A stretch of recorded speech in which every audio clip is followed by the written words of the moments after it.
Hi friends, please subscribe to Amravati Media and press the bell icon for more latest updates. ఆ కోరిక తీరకుండానే బొచ్చయ్య రాజకీయ నిష్క్రమణ. Senior Telugu Desam party నేత అయిన గోరంట్ల బొచ్చయ్య చౌదరికి ఇదే ఎమ్మెల్యేగా ఆఖరి అవకాశమని పార్టీ వర్గాల్లోనే చర్చ జరుగుతోంది. ఆయన వయస్సు ఇప్పటికే దాటిపోవడంతో పాటు తెలుగుదేశం పార్టీలో యువతకు ప్రాధాన్యత ఇవ్వాలని నిర్ణయించడంతో వచ్చే ఎన్నికలలో గోరంట్ల బొచ్చయ్య చౌదరికి టికెట్ దక్కడం కూడా కష్టమేనంటున్నారు. ఆయన పార్టీకి చేసిన సేవలను గుర్తించి ఏదైనా పెద్దల సభకు పంపవచ్చన్న సంకేతాలు వెలువడుతున్నాయి. వచ్చే ఎన్నికలలో గెలుపు గుర్రాలకు మాత్రమే కాకుండా 2029 ఎన్నికలలో ప్రధానంగా యువతకు ప్రాధాన్యం ఇవ్వాలని ఇప్పటికే పార్టీ నాయకత్వం నిర్ణయించింది.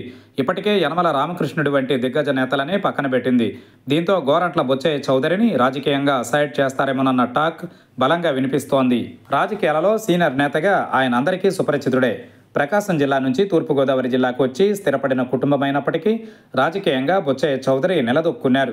కమ్మ సామాజిక వర్గం నేతగా ఉన్నప్పటికీ కాపులు, బీసీలు బలంగా ఉన్న చోట ఆయన అన్నిసార్లు విజయం సాధించారంటే ఆయన పట్టుదలకు, రాజకీయ చాణక్యానికి నిదర్శనమని చెప్పాలి. ఆయన పోటీ చేసినప్పుడు గెలుపులు అత్యధికంగా ఉంటాయి. వాటమి అనేది చాలా తక్కువ సార్లు ఉంది.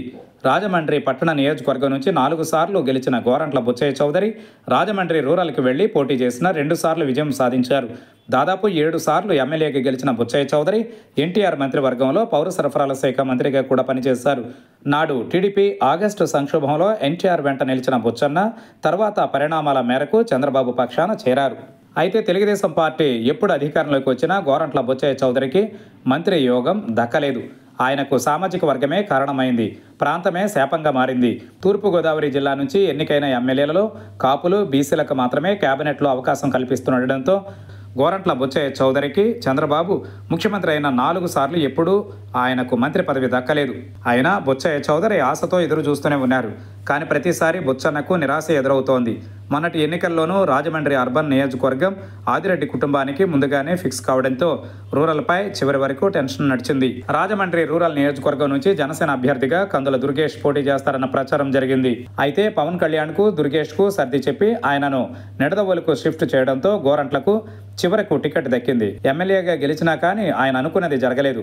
పార్టీకి నమ్మకమైన నేతగా పేరున్న గోరంట్ల బొచ్చయ్య చౌదరిని ఈసారి కూడా పక్కన పెట్టారు. అంటే ఆయన తనకు ఇదే చివరి ఎన్నిక అని పదే పదే ఎన్నికల ప్రచారంలో చెబుతూ వస్తున్నారు. అంటే గోరంట్ల బొచ్చయ్య చౌదరి కల నెరవేరదా అన్న అనుమానం ఆయన అనుచరులలో బయలుదేరింది. గోరంట్ల కూడా గత ఎన్నికల ప్రచారంలో ఇదే తన చివరి ఎన్నికని, ఇక పోటీ చేయబోనని చెప్పడాన్ని కొందరు గుర్తు చేస్తున్నారు. ఆయనకు ఈ దఫా విస్తరణలోనైనా కేబినెట్లో అవకాశం కల్పించాలని ఆయన అనుచరులు కోరుతున్నారు. లేకుంటే వచ్చే ఎన్నికలలో టికెట్ ఇవ్వకపోవడం మాట అటుంచి ఆయన పోటీ చేయడానికి ఇష్టపడడం లేదని చెబుతున్నారు.